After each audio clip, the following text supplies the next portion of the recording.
ఇప్పుడే మన్నంగి నేను దాటినాను సార్.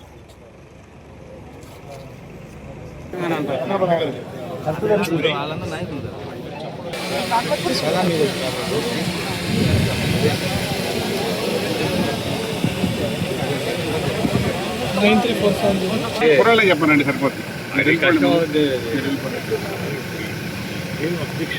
మనకంటే ఇళ్ళే ఎక్కువ ఉండాలి సార్, మనకంటే ఇళ్ళే ఎక్కువ ఉండాలి. పొంగ పొంగ పొంగ పెట్టిన లెటర్లో ఇది అండర్ కన్స్ట్రక్షన్ ఉంది, వాళ్ళు అడిగారు కాబట్టి ఆ పార్టీ డిస్ట్రిక్ట్ చేయమని చెప్పి మీరు మేము వచ్చాము చూసి వెళ్తామన్నాము.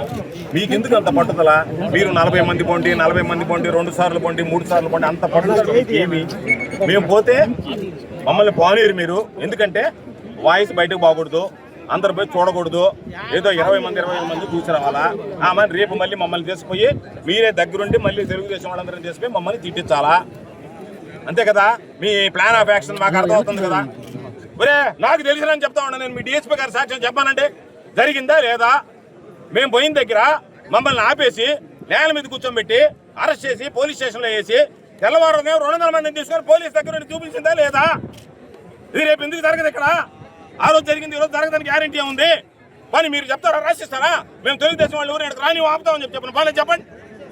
ప్రధానికి రాసిచ్చారు అంటున్నారు. ఇప్పుడు చెప్పండి, మేము ఊరిని రానేమో. ఆయన పోయి మన కలెక్టరేట్లో తిట్టిపోయినాడు మంత్రి, రేపు ఏడుకు వచ్చి తిట్టిపోతాడు.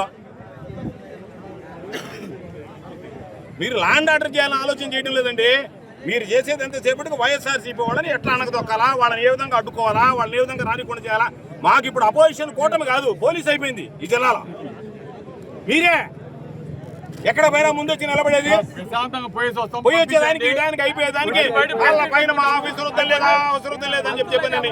లాస్ట్కు జరగబోయేది ఏంటంటే నెట్టుకొని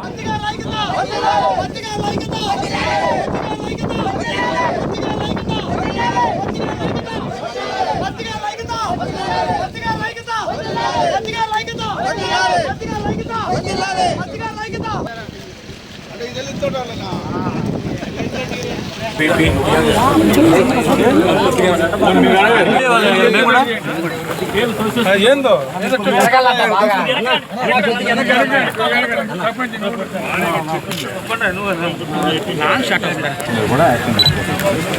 నువ్వు సాయంకాలం వెళ్ళి పగల కొట్టారు విచారణ ఇచ్చి సిఐ గారి దగ్గర రసీదు తీసు సర్పంచ్